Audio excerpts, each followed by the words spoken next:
The day I found out my wife was cheating, I did not scream or throw anything. I just smiled like an idiot because my phone was still buzzing with her text that said, "Love you, drive safe." 2 weeks later, she looked a judge in the face and demanded $1 million from me as moral compensation. And that is when I realized she was not just unfaithful, she was auditioning to be the main character in my life. And I was done giving her the role. Now the story. If you have never watched your entire marriage change shape in a single afternoon, let me paint it for you. It starts with something small and ordinary like a suitcase that will not zip. I was home for 48 hours between trips, the kind of homecoming where you are happy to see your kids, and also weirdly nervous because you know the house has its own rhythm without you. I walked in and the smell of dinner was there, but it did not feel like it was waiting for me. It felt like it had already happened.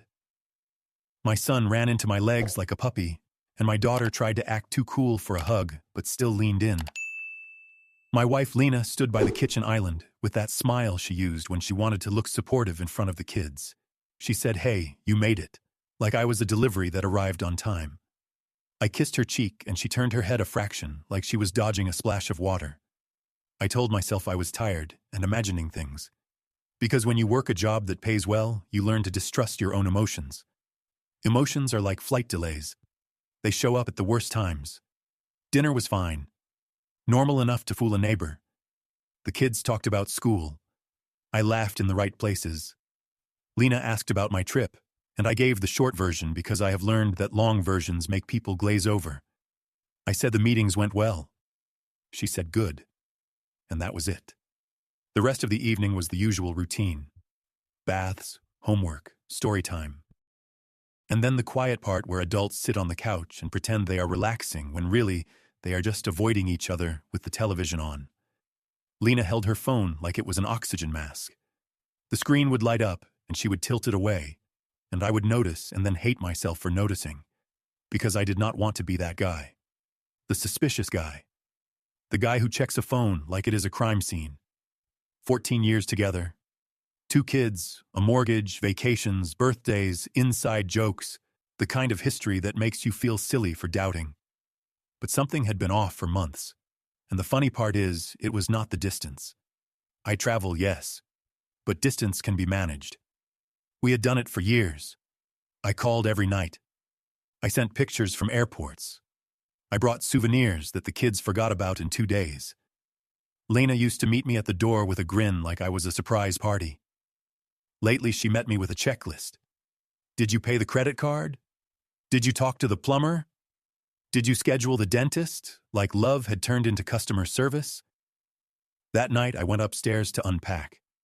I opened my suitcase and found a hotel key card that was not mine. It was not even from my city. It was from a boutique place across town. The kind of place locals use for anniversaries and people with secrets use because it feels romantic. I held it and my brain tried to do that polite thing where it offers normal explanations. Maybe it stuck to my jacket somehow. Maybe someone slipped it in by accident. Maybe I am losing it. Then I heard the shower turn on in the master bathroom, and I walked into our closet to hang up a suit. And that is when I saw it. A second phone charger I had never seen before. Not mine, not hers, tucked behind her shoeboxes like it was hiding. My hands did not shake, which surprised me. I was calm in a way that scared me. Like my body had decided this was not a moment for panic, it was a moment for inventory. I checked the drawer where we kept random cables, and there it was. A brand new charging block, still shiny. I knew then that it was not a mistake. It was a system. Lena came out of the bathroom with wet hair and that robe she liked. The one that used to mean come closer. Now it meant keep your distance. She looked at me and said, "What are you doing?" Not in a worried way, in a defensive way. Like a cashier catching someone behind the counter, I held up the hotel key card and asked quietly, "What is this?" Her eyes flicked to it and back to my face, and in that second, I saw a flash of annoyance, not fear, annoyance, as if I had interrupted something important. She said, "Where did you get that?" I said it was in my suitcase. She laughed once, not a real laugh. The kind that is meant to make you feel silly, like you had just asked the dumbest question on earth. She said, "Maybe you put it there. You travel so much. You lose things all the time. and I stared at her because she said it like she was reading from a script. My daughter called from her room. "Dad, can you bring water?" I said, "1 second, sweetheart." And Lena rolled her eyes like the water request was somehow my fault too.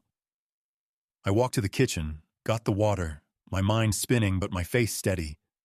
I brought it upstairs, kissed my daughter's forehead. She said, "Love you." And I felt something crack inside me because kids say love you like it is air. They do not know it can become a weapon. When I came back to the bedroom, Lena was on her phone again. She looked up and said, "Are we done with the dramatics?" I said, "I am not being dramatic. I am asking a simple question." "Whose keycard is this?" She sighed and said, "You are never home. You do not even know what happens in this house. You are always chasing money, always traveling, always busy, like she was building a case against me. And I realized she was not going to deny anything. She was going to prosecute me. I asked again, "Lena, whose keycard is this?" And she finally said, "Fine. I met someone. It happened." And before I could even breathe, she added, "And it is your fault. You left me alone. You chose work over us. You made me feel invisible. So do not stand there acting shocked like you did not do this." I did not yell. I did not call her names. I just felt my stomach drop because she said it so cleanly. Like cheating was a scheduling conflict, and I had missed my appointment. I said, "We can talk about feeling lonely. We can talk about therapy. We can talk about everything. But you do not get to blame me for your choices." She shrugged and said, "Blame is not the point. The point is you were not here, and I did what I had to do." Then she did something that I still cannot forget. She looked at my suitcase and said, "You should probably unpack fast. You are leaving again soon anyway." And it was so casual, so cold, like my presence in my own home was a layover. I walked to the window and stared out at the streetlights, my mind doing the math of 14 years in about 10 seconds. I thought about every time I got on a plane telling myself I was doing it for my family. Every time I missed a school event and promised I would make the next one. Every time Lena said, "It is okay, we understand." And now she was rewriting the whole story like I had abandoned them on purpose. I turned around and asked one more question. "How long?" She said, "Long enough." And then her phone buzzed and she glanced at it. And that tiny glance told me everything. There was still someone on the other side of her attention, someone who had her in real time while I was standing there like a museum exhibit. I said, "Okay." She raised her eyebrows like she expected a fight. I said, "I am going to sleep in the guest room tonight. And tomorrow we will discuss the kids and the next steps." She said, "Whatever you want." And I walked out feeling oddly weightless, like my body had finally set down a bag I did not know I was carrying. In the guest room, I did not sleep. I stared at the ceiling and listened to the house. The refrigerator hum, the distant pipes, the soft footsteps when Lena went downstairs for water, and my brain kept replaying her words. "It is your fault. You made me. You were not here." And I realized something important. A person who can do that, who can betray you and then blame you for bleeding, is not someone you can reason with in the usual way. They are playing a different game. And if you try to win by normal rules, you lose. Around 4 in the morning, my phone lit up with a text from Lena. It said, "We should talk tomorrow." And right under it, a second message popped up. Not from Lena, a number I did not recognize. It said, "Hey man, sorry to bother you. I think you deserve to know something." And that is when I sat up in the dark, feeling the suspense shift from heartbreak into something else. Something sharper, like the universe had more receipts than I thought. I stared at that unknown number like it was a doorbell at midnight. Not loud, but impossible to ignore. I typed, "Who is this?" Then deleted it. Because the last thing I needed was to sound like I was auditioning for a bad thriller. I wrote instead, "Tell me what you mean." And the reply came fast.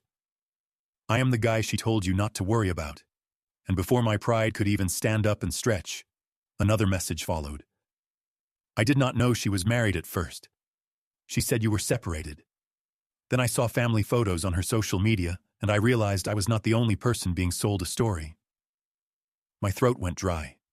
Not because I wanted to fight anyone, but because I could hear the exact tone Lena used when she lied, casual and confident, like truth was optional. I asked, Why are you telling me? And he said, because she is already talking about money. She keeps joking that you owe her for being lonely, and she is not joking. I am done being part of that. I sat there in the dark, holding my phone with both hands, like it might slip away and take my last shred of clarity with it. I asked his name. He said Mark, then added, not asking you to forgive me, just giving you a heads up. She has been setting this up for a while. She has been setting this up for a while. That line hit like a cold towel on the face, because it reframed everything. The distance was not an accident. It was a stage. The complaints were not feelings. They were a script. I asked what he meant, and Mark sent a single screenshot. It was a text from Lena to him, a week earlier. It said, he is flying out again. We can finally breathe. Also remind me to look up what I get in a divorce if he is the one traveling all the time. I did not feel rage first. I felt something worse. Embarrassment. Because I had been proud of providing, proud of doing the hard thing, and meanwhile she was treating my work like a loophole. I wrote back, do you have more? And he said yes, a lot. But I cannot send everything over text. She checks my phone sometimes. I laughed quietly at that. Not because it was funny, but because it was absurd. My wife checking another man's phone, like she was running quality control on her own mess. I said, I will not contact you again after this. Just send what you can safely. He wrote, okay. And then, one more thing. She told me she already spoke to a friend who knows a lawyer. She thinks she can claim emotional damage because you were absent.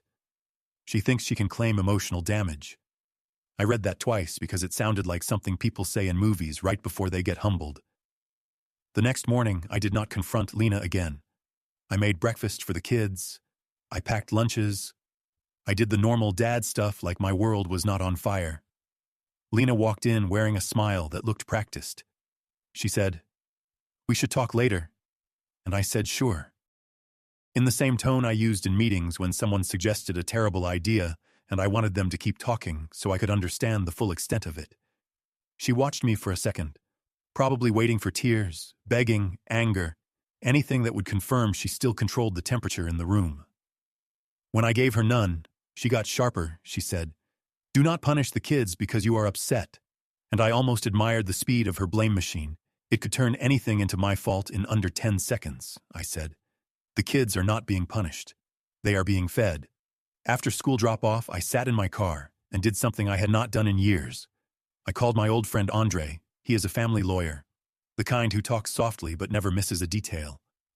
I told him I needed advice. He said, you sound calm, which is usually a sign you are about to do something smart or something reckless. I said smart, I hope. I explained the situation, not the emotional poetry, just the facts. 14 years, 2 kids, affair admitted, blame shifted, and now hints of a money grab. Andre said, do not argue, do not threaten, do not move out permanently, and start documenting everything. Texts, dates, travel records, expenses, who does childcare, who pays what. You need a timeline that does not rely on feelings. I said I have a text from the other guy. He paused and said, keep it, but do not build your whole case on him. Build it on reality. And then he added, I have seen this pattern. When someone acts entitled after cheating, it is usually because they believe they have leverage, your job, your travel, your guilt. They try to turn those into weapons. You do not give them that ammo. After that call, I walked into my house and looked around like an investigator, not angry, just awake. I noticed a stack of unopened bills on the counter that I had been paying online anyway. I noticed a brand new suitcase in the hall closet. Not mine. I noticed how Lena had started dressing up, even on days she claimed she was just running errands. And I realized this was not a sudden mistake. It was a double life with good lighting. That afternoon, Lena sat across from me at the kitchen island, the same place she used to help our kids with spelling words. She folded her arms and said, I want to be clear. I am not the villain here. You abandoned me emotionally. I listened like I was taking notes in a seminar called How to Avoid Accountability, she continued. I deserve compensation for what I went through. I said, what you went through. She nodded, like she was the survivor of my frequent flyer account. She said, I gave you my best years. I said, we gave each other years, and we gave our kids a family, and you chose to break that. She leaned forward and said, do not talk to me like I am the bad guy. You will regret it if you try to take everything. And then she smiled. And it was not warm. It was a warning, she said. I know what you make. I know what you can afford. 1 million sounds fair for what you did to me. In that moment, I understood the real twist. She was not asking for a divorce. She was trying to invoice me for it, and I could see the next move coming. She wanted me to panic, to negotiate, to offer cash just to make the discomfort stop. But I had already called Andre, and I had already started collecting reality. I stood up, kept my voice steady, and said, tomorrow you will receive papers. We will do this properly. She laughed and said, you will not dare. And I looked at her and thought, you have no idea what calm means. Then my phone buzzed again. A new message from Mark. Shorter this time. Urgent, he wrote. She is planning something tonight. She said she will make you look like the one who cheated. Check your laptop, and I felt the floor shift, because I suddenly remembered my work laptop had been left at home the last trip. And Lena knew the password because I trusted her. And trust, it turns out, can be used like a key. The moment I read that text, I stopped thinking like a husband and started thinking like a parent with something to protect. I walked upstairs and pulled my work laptop from my bag. It powered on like nothing was wrong, which is exactly what made my stomach tighten, because real trouble never announces itself. It just quietly edits your life. I opened my email sent folder, and there it was, a message I did not remember sending, addressed to a contact I did not recognize. Subject line, finally free tonight. The body was worse. It was written like I was some careless idiot bragging about meeting up. I stared at it and did the fastest personal inventory of my existence. I had never met that person. I had never written that tone. And I had been in another state on the date it claimed I sent it. I checked the login history. My account had been accessed from our home IP while I was on a flight. So she did not just cross a line. She tried to paint over the whole road. I took screenshots of everything. The email, the headers, the login details, the timestamps. Then I forwarded it to Andre with one sentence. She is trying to frame me. Andre replied almost instantly. Do not confront her. Preserve evidence. Change passwords from a separate device, and check for forwarding rules. I found one. All emails with the word divorce were being auto-forwarded to an address I did not recognize. I deleted the rule, changed passwords, enabled two-factor, and then I sat there staring at the wall because the scariest part was not the fake email. It was the confidence behind it. She was not reacting. She was running a plan. Downstairs, Lena was humming while loading the dishwasher, like this was just another Tuesday. I walked into the kitchen with my calm face on, and she looked at me and said, you look stressed. I said, long day. She smiled and said, maybe you should take a walk, clear your head. I realized then she wanted me out of the house, so she could keep editing. I said, I will stay in tonight. She blinked once, annoyance again. Then she said, fine, your choice. I went to check on the kids. My son was building a tower. My daughter was drawing hearts around our dog. And I thought, no matter what story Lena tries to sell, these two are my truth. I texted Mark one line. Do you have proof she touched my laptop? He replied. She bragged about it. She said you leave your keys and passwords like you are begging to be replaced. And then he sent another screenshot, Lena texting. I can make him look guilty. I just need one good email. My hands finally shook a little. Not from fear, from adrenaline, because now I had a clear picture. Lena was not asking for peace. She was preparing for war in a courtroom, with lies instead of facts. I went back to the guest room, locked the door, and made a list of everything I needed to secure. Accounts, finances, kids' schedules, and one thing I had not considered until that moment, the story she would tell our children. Because if she could rewrite emails, she could rewrite memories, and I was not going to let my kids grow up believing their dad left them, when the truth was, I was fighting to stay. The next morning, I did not bring flowers or ultimatums. I brought a folder. Andre met me at a coffee shop near his office. I slid my phone across the table with the screenshots, the fake email, The forwarding rule. Mark's messages. Andre's eyes narrowed in that calm way that means someone just lost the benefit of the doubt. He said, "This changes everything. Not emotionally, legally." I said, "I just want my kids safe and my name clean." He nodded and said, "Then we move fast." We filed first, that afternoon, divorce petition, temporary custody schedule, and a request that both parties preserve digital evidence. Andre also had me open a new bank account for my paycheck and set up a clear child expense plan, not to punish Lena, but to remove her ability to twist money into a weapon. When I got home, Lena was waiting at the kitchen island like it was her courtroom. She saw the envelope and her smile went sharp. She said, "You actually did it?" I said yes. She flipped through the pages and laughed. Then she looked up and said, "You know I can take you for everything, right?" I said, "You can try." She leaned in and said, "I want 1 million moral compensation. You made me lonely." I kept my voice low. I said, "You can tell that story, but the facts will talk louder." Her eyes flicked, just once, like she realized I had facts. And then she did what she always did when she felt cornered. She went after my character. She said, "Everyone knows you are never here. Everyone knows you care more about work," I said. "The court will not decide this based on who talks the loudest." She sneered and said, "We will see." Then my daughter walked in and asked what those papers were. Lena answered too fast. She said, "Daddy is leaving us." I felt heat rise in my chest, but I stayed calm. I crouched to my daughter's level and said, "Nobody is leaving you. Mom and Dad are working out grown-up stuff, and we both love you." Lena rolled her eyes like love was a technicality, and that was the moment I stopped worrying about winning arguments. I only cared about winning stability.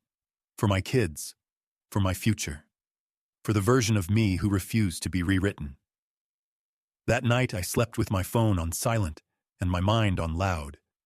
By morning, Lena had already started her campaign. Her sister texted me a single line. "How could you do this to her?" Like I had cheated and then filed the paperwork to celebrate it. I did not argue. I forwarded everything to Andre. He told me, "Do not defend yourself to the crowd. Defend yourself to the record." At the temporary hearing, Lena arrived dressed like a saint in a sad movie. She clutched tissues she never used, and the second the judge looked down, she whispered, "You are going to pay for humiliating me." I smiled politely because sarcasm is free, and I had already spent enough. When her lawyer mentioned moral compensation, I saw the judge's eyebrow lift, not shocked, just tired, like he had heard this performance before. And then Andre stood up with the digital evidence summary, login history, the fake email, the forwarding rule, and Lena's face did something I will never forget.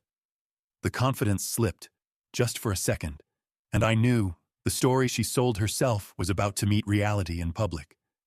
The judge asked Lena simple questions, dates, accounts, access, and she answered like someone trying to juggle knives while smiling, too quick, too vague, too sure of herself. Andre did not attack her. He just let the facts sit there like heavy furniture. The judge looked at the evidence, then looked at Lena, and said in plain language that her request for 1 million as moral compensation was denied. No speech, no drama, just denied. Lena's lawyer tried to pivot toward property, claiming she deserved more because I traveled, but Andre had prepared a clean record, mortgage payments, childcare schedules, school pickups, travel logs, and a clear plan to keep the kids stable. The temporary order gave me primary residence and a balanced visitation schedule, and it set strict rules about financial access and digital accounts. Lena walked out of that courtroom staring straight ahead. Like if she did not blink, none of it counted. In the hallway, she hissed, "This is not over." And I said, "It is over when you stop trying to punish me for your choices." And for the first time, she had no comeback, only silence. And silence can be louder than blame when the room finally believes you. The final hearing came weeks later, and by then Lena's big story had shrunk into small complaints. She was still angry, but anger is not evidence. The judge reviewed everything again. The attempted email setup, the money demand, the property records, and then made the decision that quietly ended the fantasy. Most of the property stayed with me, not because I was perfect, but because the paper trail showed I had carried the financial load and kept the children's routine steady. Lena received what was fair, not what was theatrical. When we left the courthouse, she tried one last line. She said, "You think you won?" I looked at her and said, "I did not win. I stopped losing." I drove home with my kids in the back seat singing off-key, and the sound felt like peace that had earned itself. I changed the locks that day, and I also changed something in me. I stopped measuring love by how much I could endure. I started measuring it by honesty, effort, and respect. And I taught my kids the same without ever turning their mother into a villain in their ears. Because the truth does not need insults to stand up. It needs consistency, and time, and a person who refuses to be rewritten. I still travel for work, but I travel lighter now. No guilt suitcase, no frantic proving. I come home and my house feels like mine. My kids run into my legs like that first day. And I smile because I learned the lesson Lena never did. Dignity is not something you demand in court. It is something you practice when life tries to bait you into being someone you are not.